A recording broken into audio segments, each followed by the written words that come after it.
তাই ভারতবর্ষের জাতীয় কংগ্রেস যেহেতু তারা সর্বভারতের সমস্ত বিষয়গুলো নিয়ে তারা ভাবে, তারা কোনো রাজ্যের দল নয়, কোনো আঞ্চলিক দল নয়, তাই তাদেরকে সারা দেশের কথা ভাবতে হয়। তাই দেশের কথা ভেবে আজকে দেশের যে মূল সমস্যাগুলো সেগুলো তারা বারবার করে ভারতবর্ষের মানুষের সামনে রাখতে চাইছে। সেই আন্দোলনে যুবাদের আজকে উপস্থিতি আমাদের সকলকে উৎসাহিত করছে। যুবা মানে কি? যুবা মানে জোশ। যুবা মানে কি? যুবা মানে জज्बा। একটা কথা মাথায় রাখবেন যুব ভাইরা, हार तब होती है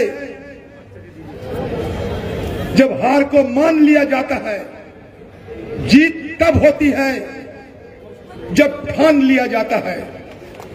तो আপনারা শুধুমাত্র মানছেন না তাই প্রতিবাদ করছেন, তাই যুব কংগ্রেস আজ রাস্তার উপরে এসে দাঁড়িয়েছে। যুব কংগ্রেসের এটাই হচ্ছে চরিত্র, এটাই হচ্ছে প্রকৃতি। তাই আজকে এই যুব কংগ্রেসের যে আহ্বান, সেই আহ্বানের সঙ্গে আমি আরেকটু যোগ করতে চাই। এই যুব কংগ্রেস পশ্চিমবঙ্গের যুব কংগ্রেস, এই যুব কংগ্রেসের নেতৃত্বকে বলবো যে আজকে পশ্চিমবঙ্গে কলকাতায় আরজিকর কাণ্ডের তিলোত্তমাকে নিয়ে মানুষের যে রোষ, মানুষের যে ক্ষোভ, মানুষের যে প্রতিবাদ, বিচার না পাওয়ার জন্য মানুষের যে আক্রোশ প্রতিফলিত হচ্ছে, আমরা তাতেও সহমত পোষণ করতে চাই।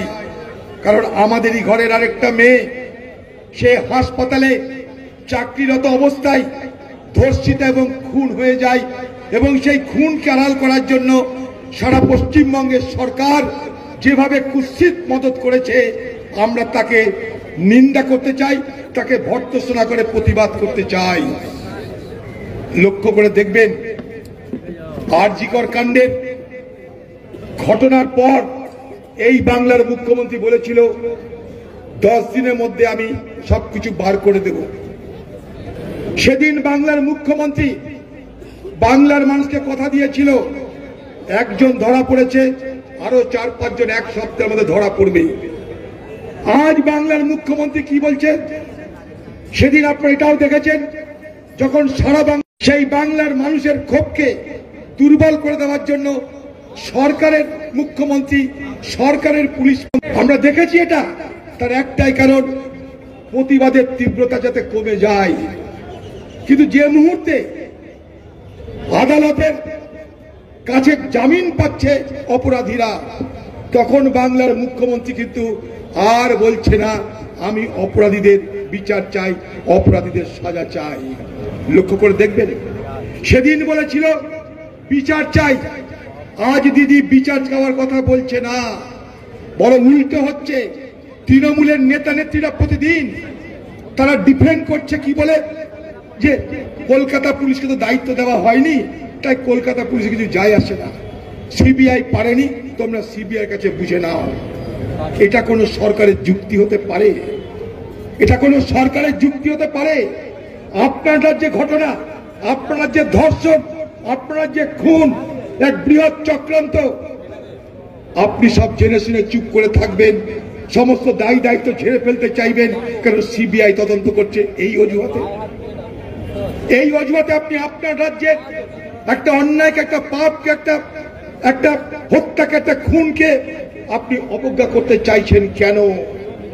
তার কারণ একটাই, আপনি অপরাধীদের রক্ষা করতে চাইছেন। যেন সিবিআই তদন্ত ব্যর্থ হয়েছে মানে তৃণমূলের খুব আনন্দ হয়েছে। দুর্গাপূজার পর আমরা দেখতে পাই যে দেবী মাকে নিয়ে কার্নিভাল বার হয়। আগামী দিনে এমন না হয় যে এ বাংলায় সমস্ত অপরাধীদের নিয়ে দিদি একটা কার্নিভাল করে দেয় এই বাংলায়, এমন যেন দেখতে না হয় আমাদের। আজকে তৃণমূলের যেন সন্তোষ প্রকাশ পাচ্ছে হাবে ভাবে কথাবার্তায়, যে সিবিআই পারেনি, আমরা কি করব। তাই আজকের কংগ্রেস কর্মীরা একদিকে সংবিধান, একদিকে বেরোজগার, এই বাংলার রাজনীতি, কোনো কিছু থেকেই আমরা দূরে সরে যাব না। সংবিধান রক্ষার লড়াই রাহুল গান্ধী লড়ছে। আমার আজও মনে আছে, যখন নতুন পার্লামেন্ট হলো দিল্লিতে, আমি রাহুল গান্ধী একসঙ্গে পার্লামেন্টে ঢুকছি, সেদিন ভারতবর্ষের সরকার আমাদের হাতে নতুন সংবিধান তুলে দিল। পার্লামেন্টের মধ্যে ছোট্ট আলোচনা শুরু হলো, সেই আলোচনায় আমি অংশগ্রহণ করেছিলাম। আলোচনায় অংশগ্রহণ করে আমি বলেছিলাম আমাদের সংবিধানের প্রথম কথাটা কি, we the people of India. আমরা কিন্তু এ কথা বলিনি যে we the Hindus of India, আমরা এ কথা বলিনি we the Muslims of India, আমরা এই কথা বলিনি উই দ্য খ্রিস্টানস অফ ইন্ডিয়া। আমরা কি বলেছিলাম, we the people of India having solemnly resolved to constitute a sovereign, secular, socialist, democratic republic and to ensure for all its citizens liberty, fraternity, equality and justice। এই তো কথা আমাদের। আমরা বলেছিলাম ভারতবর্ষের সবাইকে নিয়ে আমরা এমন একটা দেশ গড়ব যেখানে ধর্মনিরপেক্ষতা থাকবে, সমাজতন্ত্র থাকবে, গণতন্ত্র থাকবে, প্রজাতন্ত্র থাকবে, মানুষের ভোটে যেখানে সরকার নির্বাচিত হবে। আমরা আর কি বলেছিলাম, আমরা শপথ নিয়েছিলাম সকলের সমান অধিকার থাকবে, সকলের সমান বিচার থাকবে, সকলের মধ্যে ভ্রাতৃত্ব থাকবে। এই তো আমাদের সংবিধানের মূল কথা। সেদিন আমার মনে আছে পার্লামেন্টে দাঁড়িয়ে মোদীর সামনে, বিজেপির সামনে আমি আরেকটা কথা বলেছিলাম, ভারতবর্ষের যে সংবিধান, এই সংবিধান যখন প্রয়োজন তখন তাকে বদলানোর প্রয়োজন হয়েছে, আমরা বদলেছি। অবশ্যই আমরা সংশোধনী এনেছি, কিন্তু কেন না ভারতবর্ষের গণতন্ত্রকে রক্ষা করার জন্য। একটা কথা আছে, একটা কথা আছে যে তুমি তোমার একটা লক্ষ্য পূর্ণ হলে আরেকটা লক্ষ্যের দিকে এগিয়ে চলো। तुझे अगर मकसद मिल जाए तो दूसरा मकसद की तलाश कर, तुझे अगर दरिया मिल जाए तो समुंदर की तलाश कर। हर शीशा टूट जाते हैं पत्थर की चोट पे, पत्थर ही टूट जाए वो शीशा की तलाश कर। এটা হচ্ছে ভারতবর্ষের গণতন্ত্র, ভারতবর্ষের সংবিধানের মূল ভাবনা। আজকে সেই সংবিধানকে ধ্বংস করে দেওয়ার চেষ্টা করছে যে বিজেপি পার্টি, বিজেপি সরকার, তার বিরুদ্ধে লড়াই আমাদের। লক্ষ্য করবেন যেদিন থেকে রাহুল গান্ধী সংবিধানকে নিয়ে লড়ছে, যেদিন থেকে রাহুল গান্ধী আদানির বিরুদ্ধে লড়ছে, সেদিন থেকে বিজেপি পার্টি কংগ্রেসকে দুর্বল করার জন্য দুবেলা রাহুল গান্ধী, সোনিয়া গান্ধী এবং গান্ধী পরিবারকে জওহরলাল নেহরু সমেত আক্রমণ করছে। খেয়াল করবেন, খেয়াল করবেন আদানিকে, এই আদানির প্লেনে চেপে হাজার হাজার কোটি টাকা খরচ করে নরেন্দ্র মোদী ভারতবর্ষের প্রধানমন্ত্রী হয়েছিল। সেই আদানিকে সারা ভারতবর্ষ দিয়ে দেওয়া হয়েছে। আজকে ভারতবর্ষের 1% মানুষের হাতে ভারতবর্ষের 40% সম্পদ মজুদ হয়ে আছে। আজ ভারতবর্ষের 10% মানুষের হাতে ভারতবর্ষের 80% সম্পদ মজুদ হয়ে আছে। এইভাবে আজ আমরা মানুষের দেশ আজকে বড়লোকদের দেশে রূপান্তরিত হয়েছে। তার জন্য রাহুল গান্ধী বারবার করে বলেছে আমরা কোনো শিল্পপতির বিরুদ্ধে নয়, আদানি আম্বানির বিরুদ্ধে নয়। আমরা কিসের বিরুদ্ধে? আমরা বিরুদ্ধে হচ্ছি যে সরকারি মদতে একটা পরিবারকে কেন খাতির করা হবে, আমরা তার বিরুদ্ধে। তাই সেই পরিবার আমাদের উপরে আক্রমণ চালাচ্ছে, সেই পরিবার বদলা নিতে চায়, আদানি আম্বানিরা বদলা নিতে চায়। তাই রাহুল গান্ধী যখন আদানি কাণ্ডে তদন্ত চাইছে, তখন লক্ষ্য করে দেখবেন এই ভারতবর্ষের বিজেপি বিরোধী যে শক্তি, সেই শক্তিকে দুর্বল করার জন্য রাহুল গান্ধীকে আক্রমণ শোনানো হয়েছে। ইন্ডিয়া ব্লককে আক্রমণ শোনানোর নামে রাহুল গান্ধীকে আক্রমণ শোনানো হয়েছে। আর ঠিক সেই সময় বাংলার অগ্নিকন্যা চুপ করে কি বলছে, আমরা পরিবর্তন চাই। আমরা পরিবর্তন চাই কিসের? নেতৃত্বের। কোন নেতৃত্বের? ইন্ডিয়া ব্লক নেতৃত্বের পরিবর্তন চাই। দিদিকে একটা কথা বলতে চাই, দিদি কখনো কুজোরও শখ হয় খাড়া হয়ে চলতে, কখনো বামনেরও শখ হয় চাঁদ হাতে পেতে। আমাদের কোনো আপত্তি নাই, কিন্তু জেনে রাখবেন একটা কথা, এই কংগ্রেস আপনাকে বড় করেছিল, তার সঙ্গে গাদ্দারি করে, এহসান ফরামোশি করে আপনি বাংলাতে ক্ষমতা এসেছেন। যখন ইন্ডিয়া ব্লক তৈরি হয় আপনি বলেছিলেন রাহুল গান্ধী আমার প্রিয় নেতা। যখন ইন্ডিয়া ব্লক তৈরি হয় আপনি বলেছিলেন মল্লিকার্জুন খাড়গেকে আগামী দিনে প্রধানমন্ত্রী করা হবে। রাহুল গান্ধী কোনোদিন কথা বলেনি।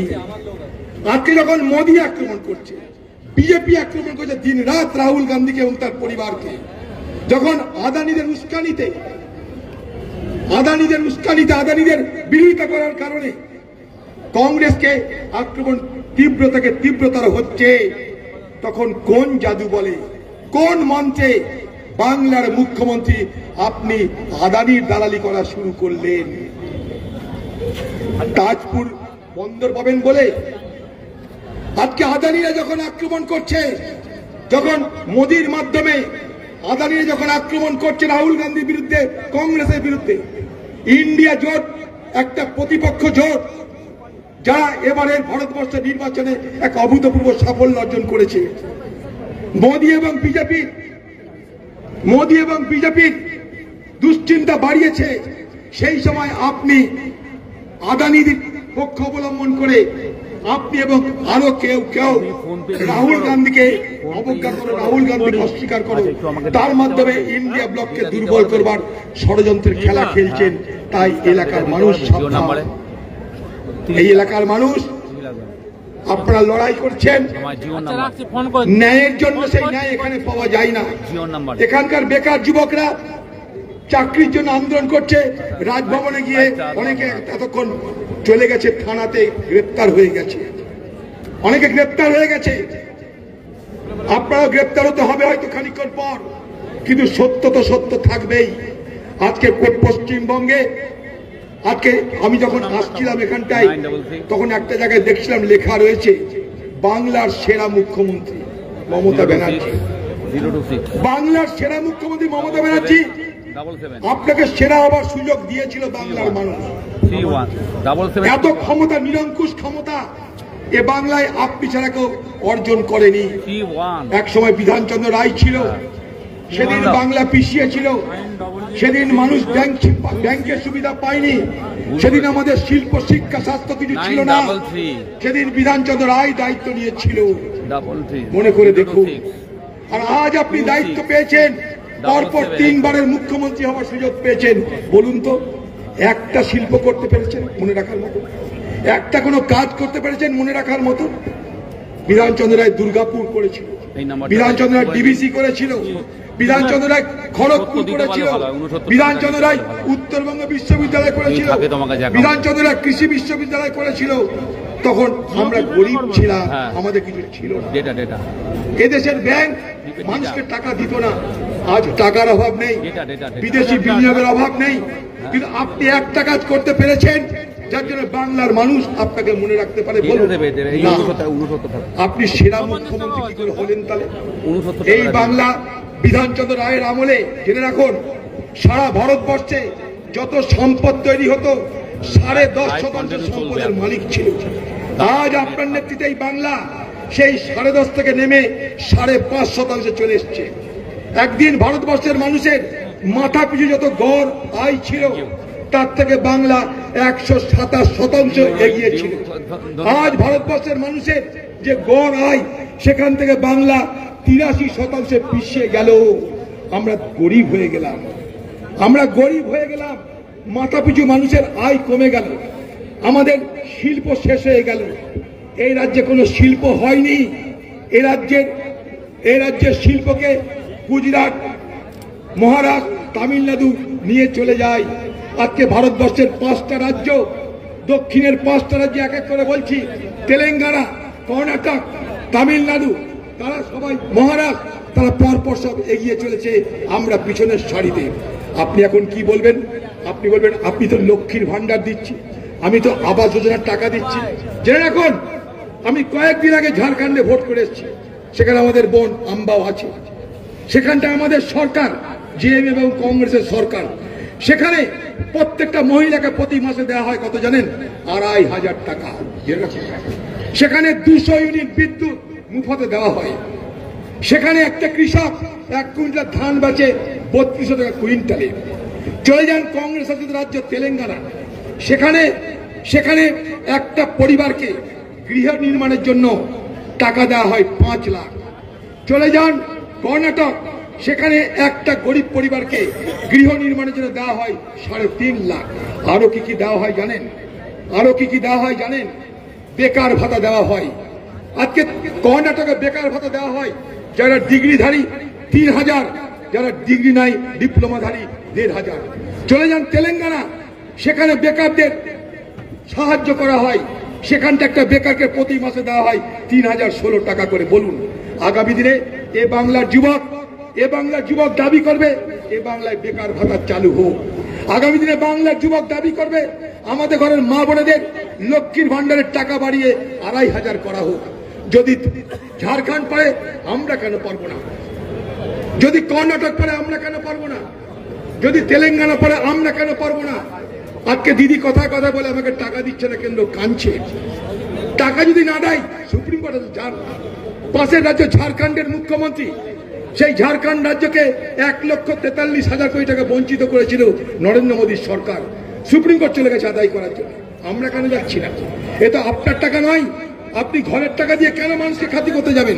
আপনার পাওনা টাকা কেন্দ্রের কেন নিচ্ছেন না? আপনি কান্নাকাটি করে মানুষের আবেগকে দখল করতে চাইছেন। আমাদের যে পাওনা, সেই পাওনা আদায় করতে দিল্লি যেতে পারছেন না কেন? না পারলে কোর্টে যেতে পারছেন না কেন? আপনার দলের অপরাধীদের বাঁচানোর জন্য, খুনিদের বাঁচানোর জন্য, চোরদের বাঁচানোর জন্য আপনি সুপ্রিম কোর্ট করেন, কিন্তু বাংলার মানুষের 100 দিনের কাজ বাঁচানোর জন্য, বাংলার মানুষের আবাসের টাকা আদায় করার জন্য আপনি কেন কোর্টে যান না? তাই এলাকার মানুষ আপনার এই দ্বিচারিতা বাংলার মানুষ ধরে ফেলেছে, তাই তার প্রতিবাদ হচ্ছে। একটা কথা বলতে চাই যুবকদেরকে, सूरज शाम को ढलना सिखाते हैं, सामा परवाने को जलना सिखाते हैं। गिर जाने से जरूर तकलीफ होते हैं, पर हट कर इंसान को चलना सिखाते हैं। जय हिंद।